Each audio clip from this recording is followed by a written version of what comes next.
ዛሬ የዓለማችንን ድንቅ ከተማ የከበሩ ንብረቶችና የሰማይ ጠቀስ ሕንፃዎች መናኸሪያ ወደሆነችው ዱባይ እንጓዛለን።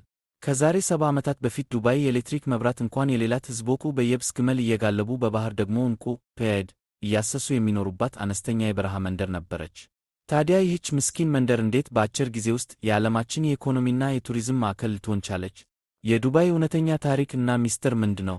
በ1960ዎቹና 70ዎቹ የነበሩ የነዳጅ ማውጫዎች እና የሼክ ራሺድ አል ማክቱም ምስል።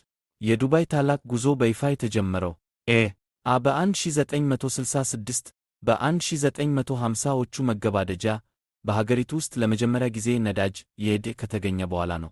ይሁን እንጂ የዱባይ መሪዎች ነዳጅ አልቆ የሚጠፋ ሀብት መሆኑን ቀድሞ ተረዱ።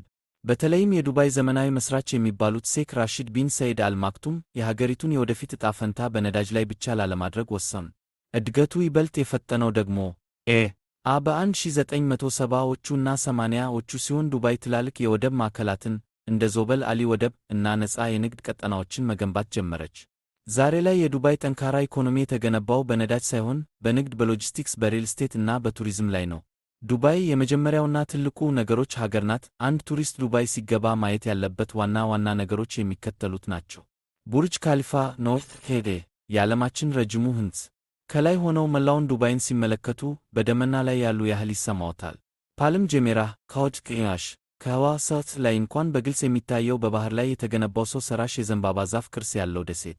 የወደፊቱ ሙዚየም ሆሴ የቴፎቴህ በዓለማችን ላይ ካሉ እጅግ ውብ ሕንፃዎች አንዱ ሲሆን የሰው ልጅ ከ50 ዓመት በኋላ ምን ደረጃ ላይ እንደሚደርስ የሚያሳይ የቴክኖሎጂ ማዕከል ነው።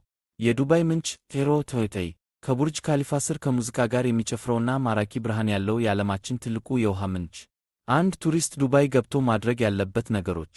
በባህር ላይ መዝናናት ዋሴት ታዌስ በዱባይ ማሪና ናየ ባህር ላይ በቅንጦት ጀልባዎች እየተሳፈሩ የሰማይ ጠቀስ ሕንፃዎችን ውበት ማድናት። ጥብቅ ሕጎች ዱባይ ላይ ሊጠነቀቁ የሚገባቸው ነገሮች። ዱባይ እጅግ በጣም አስተማማኝና ሰላማዊ ሀገር ናት። ይህ የሆነው ግን ሕጎቹ በጣም ጥብቅ ስለሆኑ ነው። አንድ ቱሪስት ጥፋተኛ ሆኖ እንዳይቀጣ እነዚህን ነገሮች በጥብቅ ሊጠነቀቅ ይገባል። ሰዎችን ያለ ፈቃዳቸው ፎቶ ማንሳት ወይም ቪዲዮ መቅረጽ በዱባይ ሕግ ከባድ ቅጣትና እስራት ያስቀጣል። ሰዎችን መስደብ ወይም መጥፎ የእጅ ምልክት ማሳየት በቀጥታ ወደ ወህኒ ያወርዳል። አልኮል መጠጣት የሚፈቀደው በተፈቀደላቸው ሆቴሎች እና ክለቦች ውስጥ ብቻ ነው።